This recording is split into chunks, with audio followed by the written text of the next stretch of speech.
अमरावतीमध्ये भीषण आगीतनं 70 जणांचे प्राण वाचवणाऱ्या करीना थापाला राष्ट्रीय बाल पुरस्कार जाहीर झाला. 17 वर्षांच्या करीनाने दाखवलेल्या प्रसंगावधानाचं आणि धाडसाचं सर्वत्र कौतुक होतंय. राष्ट्रपती द्रौपदी मुर्मूंच्या हस्ते 26 डिसेंबरला करीनाला पुरस्कार प्रदान करण्यात येईल. करीनाच्या धाडसाची कहाणी सांगणारा हा वृत्तांत बघूयात. ठिकाण अमरावती, तारीख 17 मे 2024. अमरावतीच्या कठोरा परिसरात जयंब अपार्टमेंटमध्ये संध्याकाळच्या सुमारास धूर येण्यास सुरुवात झाली. पोतदार इंटरनॅशनल शाळेसमोर असलेल्या इमारतीमधून धूर येण्यास सुरुवात झाल्यानंतर एकच खळबळ उडाली. थोड्याच वेळात आगीचा भडका उडाला. हा म्हणता आग दुसऱ्या मजल्यापर्यंत पोहोचली. करीना थापा याच इमारतीच्या परिसरात होती. तिचे वडील या इमारतीमध्ये सुरक्षा रक्षकाचं काम करतात. या अपार्टमेंट मधील कामकाज सुद्धा करीनाचे वडील सांभाळतात. करीना अपार्टमेंट मधून खाली उतरत असताना तिला आग लागल्याचं लक्षात आलं. तिने वडिलांना याची माहिती दिली आणि इमारतीमध्ये असलेल्या सगळ्या फ्लॅट मालकांना आगीची सूचना दिली. क्षणाचाही विलंब न लावता करीनानं आग विझवण्यासाठी प्रयत्न सुरू केले. वडील सुरक्षा रक्षक असल्यानं आग विझवणं ही आपली जबाबदारी समजत करीनानं आग विझवण्यासाठी शर्थीचे प्रयत्न केले. आग आटोक्यात आल्यानंतर तिच्या या कामगिरीचं कौतुक सुद्धा करण्यात आलं. जीवाची पर्वा न करता आग विझवण्यासाठी स्वतःला झोकून प्रयत्न करत सर्वांना सुखरूप ठेवणारी कामगिरी करीनानं केल्याचं अपार्टमेंट मधील रहिवासी सांगतायत.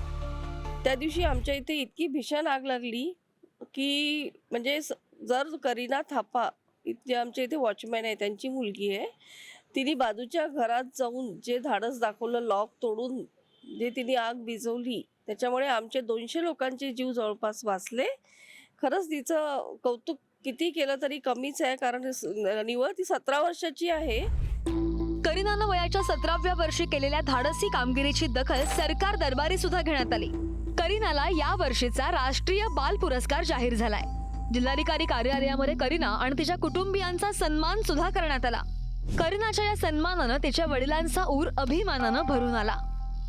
लड़की ने पल्ली साइड के दूसरा फ्लैट के बंदे का लॉक तोड़ के उसने अंदर जाके फिर इधर साइड के गैलरी से जाके उसने सिलेंडर में पानी डाला, पहले ठंडा कराया उसने, उसके बाद फिर दरवाज़ा तोड़ा, तब अंदर जाके आग बुझाया था. बहुत बढ़िया लग रहा है, खुश लग रहा है सर. अब इतना उसका मेरे लड़की ने जान बचाया तो इसमें तो मेरे को बहुत अच्छा लग रहा है.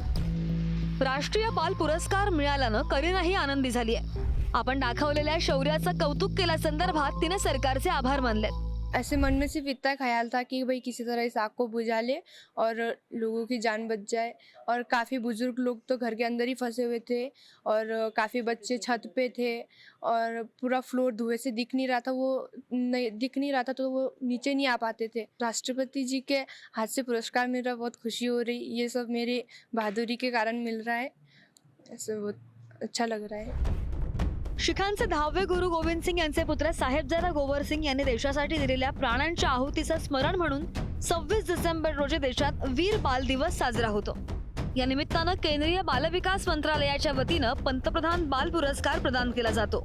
शौर्य, क्रीडा, समाजसेवा, विज्ञान, तंत्रज्ञान, पर्यावरण, कला, संस्कृती अशा विविध क्षेत्रांमध्ये कर्तव्याची छाप सोडणाऱ्या भारतातील मुलामुलींची निवड केली जाते.